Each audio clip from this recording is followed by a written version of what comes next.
una imagen recurrente en los regímenes dictatoriales, desfiles militares con exhibición de arsenal de guerra.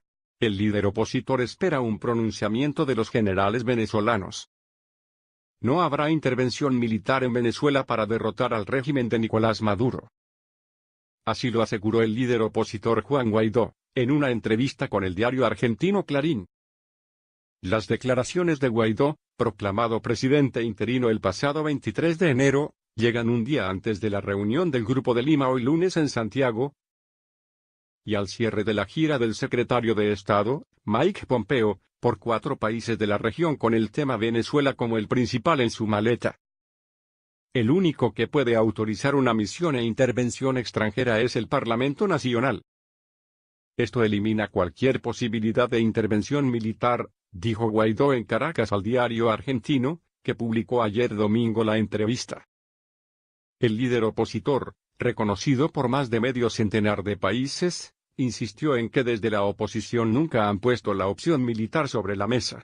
Hemos hablado de cooperación internacional, aseveró. A su juicio, es el propio Maduro el que busca una solución militar cuando va y habla con el presidente sirio. Bashar al-Assad y amenaza en convertir al país en otra Siria, y abriendo vuelos de los iraníes entre Teherán y Caracas.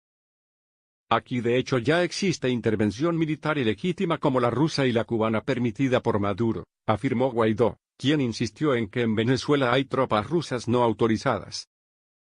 Guaidó aseguró que espera un pronunciamiento de los generales que comandan las Fuerzas Armadas venezolanas. El 97% del país está en contra de Maduro, y el 91% quiere un cambio de gobierno, según los últimos sondeos. Estamos, entonces, esperando que los generales activos se pronuncien. El presidente de Estados Unidos, Donald Trump, que encabeza la ofensiva internacional para derrocar a Maduro, ha admitido manejar la opción militar en Venezuela. Una posibilidad descartada por todos los gobiernos de América Latina que no reconocen al régimen chavista. Más directo fue el senador por Florida, Rick Scott, quien el jueves surgió a una intervención militar para ingresar la ayuda humanitaria. Este grupo de países integra el Grupo de Lima, que hoy lunes se reunirá en Santiago. Grupo de Lima. Chile reitera una vez más su compromiso con una salida pacífica y diplomática a la grave crisis que se vive en ese país hermano, declaró el canciller Roberto Ampuero en un video difundido ayer domingo. El Grupo de Lima está integrado por Argentina, Brasil, Canadá, Chile, Colombia, Costa Rica, Guatemala, Guyana, Honduras, México, Panamá, Paraguay, Perú y Santa Lucía. Es necesario que el Grupo de Lima avance hacia una nueva fase, y redoble su trabajo para conseguir que nuevos actores internacionales se sumen a la presión contra la dictadura para que Venezuela recupere su democracia.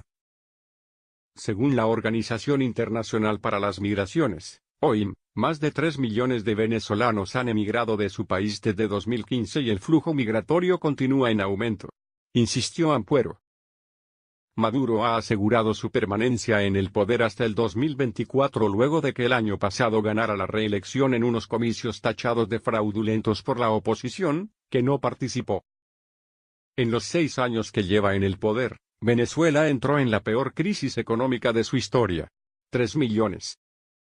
La inflación pasó de 56% a 1.700.000%, y el sueldo mínimo se redujo de 200 a unos $6. Lo que mantiene a millones de personas en la miseria. El sábado Maduro ordenó a la milicia dedicarse a la producción agrícola, y elevó a 3 millones la meta de miembros que debe tener ese cuerpo para fines de este año. Ese día Maduro recordó con un acto militar el intento de golpe de Estado en abril del 2002 contra el entonces presidente Hugo Chávez, una fecha en la que también se celebra el Día de las Milicias.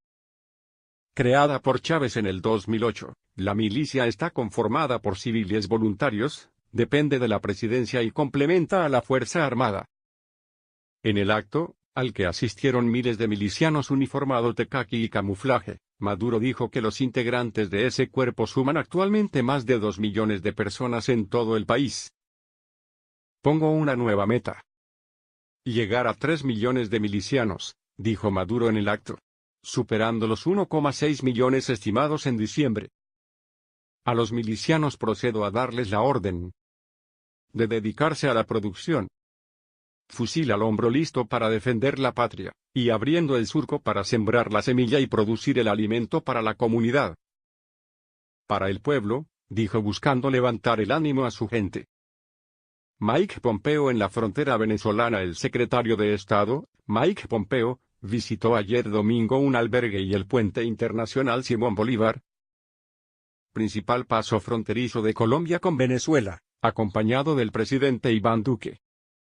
Pompeo, que llegó por la tarde a Cúcuta, capital del departamento colombiano de Norte de Santander, se dirigió primero a un albergue que acoge a inmigrantes venezolanos, donde se encontró con Duque y su vicepresidenta, Marta Lucía Ramírez, así como con Humberto Calderón Berti, embajador en Colombia del proclamado presidente interino de Venezuela, Juan Guaidó.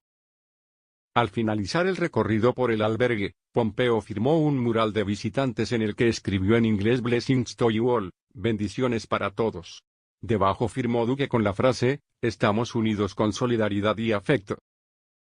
Posteriormente se trasladó al puente Simón Bolívar, que conecta a Cúcuta con la ciudad venezolana de San Antonio del Táchira, donde en medio de una nube de periodistas y de guardaespaldas con escudos blindados recorrieron el lado colombiano y escucharon gritos de libertad, libertad de una multitud de venezolanos. Pompeo y Duque estrecharon manos de algunos de los venezolanos que golpeaban las vallas para llamar la atención al grito de Duque, "Ayúdenos".